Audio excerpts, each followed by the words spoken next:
This is the all-new Community Connection. I'm your host, Jade Harrell, keeping you connected to our community. Individuals diagnosed with breast cancer who need assistance paying their insurance premiums can now contact Gateway to Hope for help through the organization's newly launched insurance premium program, the IPP. The new program, funded entirely through corporate and private sector donations, will assist individuals undergoing breast cancer treatment and reconstruction with the payment of health insurance premiums. I am joined on the phone today by Miss Stacie Owens, 38, diagnosed with breast cancer this past February this year. She's already undergone chemo at Mercy and is scheduled for a bilateral mastectomy with immediate reconstruction next month. Gateway to Hope has assisted Stacie since March, providing Thelma funds for gas, water, trash, and insurance reimbursement. She and her husband are the parents of 2 sons. Welcome, Stacie. Thank you. First of all, let me say my hope and my heart is with you, and I know this is not an easy journey. Share with us what happened. I was diagnosed on February 19th of this year. I remember the day vividly, even down to the type of socks I wore that day. Wow. Got a call in the middle of work and left work. My husband joined me at the doctor's office and received, of course, news that no woman wants to hear. Breast cancer does not run in my family. So it was a very big surprise for me to hear that, and devastating only to hear the words cancer, knowing that it doesn't have to be a death sentence, but it is a very difficult diagnosis to hear. It was a challenge, so it took some time to get used to accepting the diagnosis and knowing what the road looked ahead of me for not only for treatment, but life going forward, because it changes you immediately once you hear that. It was tough. I could imagine. Now, you're a registered nurse, so you're not unfamiliar with health and healing and the medical field. For you, you're aware, and this still caught you by surprise. You said there wasn't breast cancer in your family history? No, there is no breast cancer history in my family. My family has other diagnoses that you like to prepare yourself for and be healthy for and modify lifestyles. But breast cancer wasn't, for me, even a consideration or anything that I would think I would ever have to deal with in life, because no one in my family dealt with it, breast cancer specifically. So even though I am a nurse, you do like to think that you would be prepared, but even still hearing the diagnosis of breast cancer, you remove yourself as the nurse and become a patient and realize, okay, what do I have to do to take care of me? Like you said, I have a husband. I'm a mother of young boys, 11 and 5. And on that day, all I could think about was, oh, my goodness, what about my babies? Exactly. So, exactly. I could understand that. As you're saying it, I can envision that I would be feeling the same way.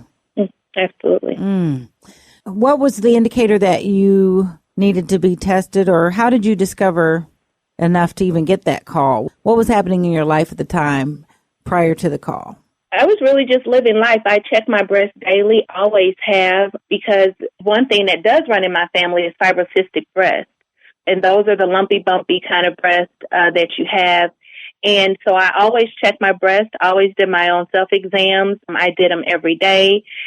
So I would always know when my breasts would change hormonally and when they would be sore. So I would know. At this particular time, I found my lump in December. And it was different than the normal lumpy, bumpy that I feel in my breast. And this lump just didn't move. So I really didn't think much of it, still felt it. And in January of this year, I had my yearly womanly visit and went to my OBGYN just for my normal yearly checkup. And he felt the lump as well and thought, okay, well, I don't really think it's much of anything, but let's get a mammogram and see. So that next week, I had the mammogram. The same day, they did the ultrasound. And about 2 weeks later, saw the surgeon. And on February 17th, I had the biopsy, and February 19th, I received the call and was diagnosed that day. Tell me about your diagnosis. My diagnosis is ductal carcinoma in situ, and the type of breast cancer that I have is triple negative. The Nottingham score, which shows the aggressiveness of the cancer in the tumor, was 9 out of 9. So it was the most aggressive type of triple negative. I am stage 1, so it did not spread. There is no lymph node involvement. But because it was so aggressive, I did do what is called neoadjuvant chemo, which is basically chemotherapy before surgery. So I did 4 rounds of adriamycin and Cytoxan and 4 cycles of Taxol and carboplatin. So that was a total of 8 cycles of chemo. The very first 4 cycles were given every 2 weeks. And then after that, when I switched to Taxol and carboplatin, it was every 3 weeks. So I had my last chemotherapy treatment on July the 10th. Oh, give thanks. How are you feeling today? I feel good today. I do feel good. Today is a good day. And yes, I give all thanks and glory to the Lord and God I serve. It's been quite a journey. I have had my good days and bad days, but mostly good. I've been very blessed, very fortunate. You sound very courageous, Stacie. Thank you. You do. I would like to think that I am. I don't do this alone. I had a great support system, and I serve a mighty God. And I believed from the moment after getting over the initial shock and all of that, okay, what do we do next? What do we do next? Because you got to get busy living. And life for me, I chose life and I chose to be positive and move forward. So that is what's helped me. And you sound like you just took it head on. But this is not the end of the journey for you. No. It is not. Surgery is next, and it is scheduled in August. What is it that we don't understand that you've come to understand in this experience with the costs and processes that are associated with getting treatment? What I've come to understand is that there are resources available out there that are willing to help you, such as Gateway to Hope. And they have been a resource for me and my family to help through this journey and this process. So with that, you do incur expenses, and life in itself does not stop simply because there is a breast cancer diagnosis. You're busy dealing with life, busy dealing with your health, and I have children. I have a dog that likes to run away.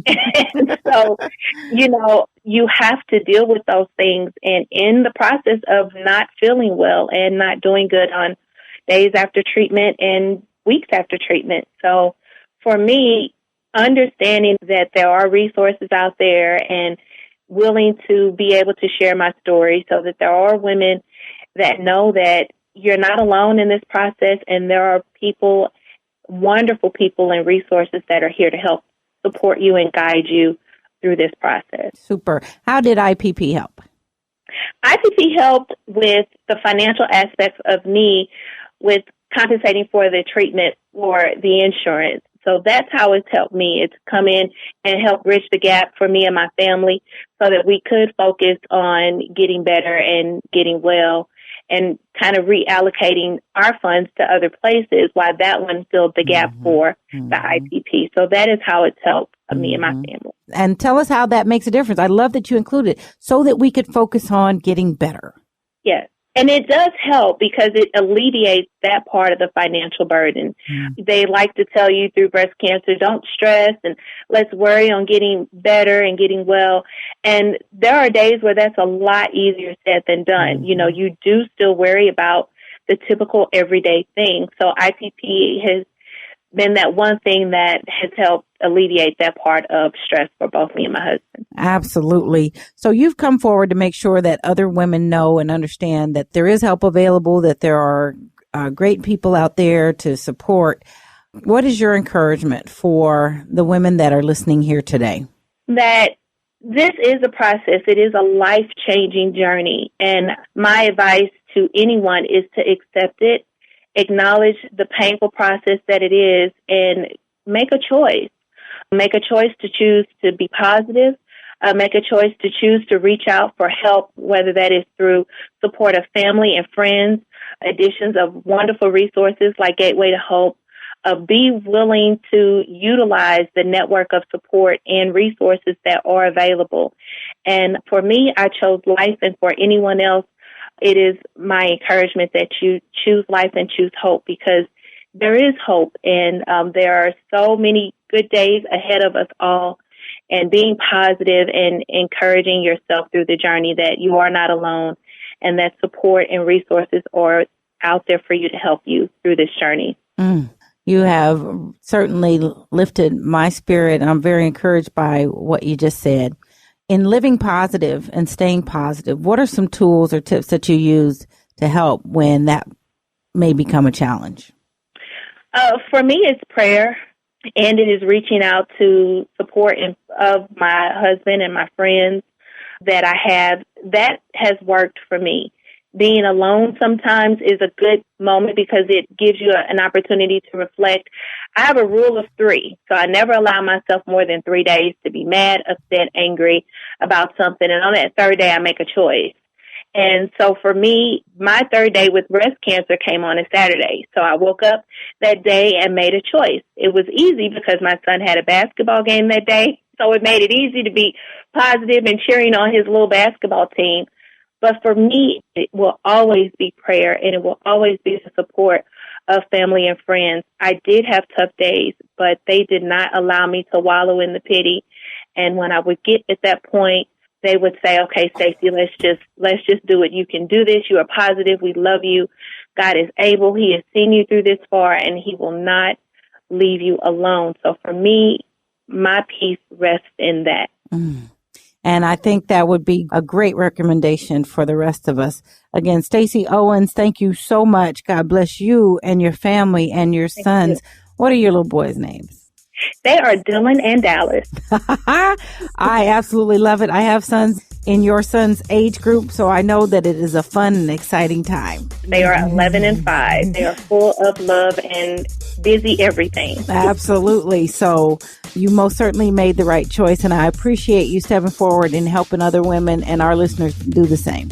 All right, that's it for this week. If you have questions or comments or have something you'd like to include in the community calendar, you can leave a message on our message box at 314-333-8369, 314-333-8369. And for more information about our show or any of our guests, you can visit us online and listen to the podcasts at Spreaker.com. That's Spreaker.com. And search Community Connection with Jade Harrell. You all be blessed, do blessed, and take care.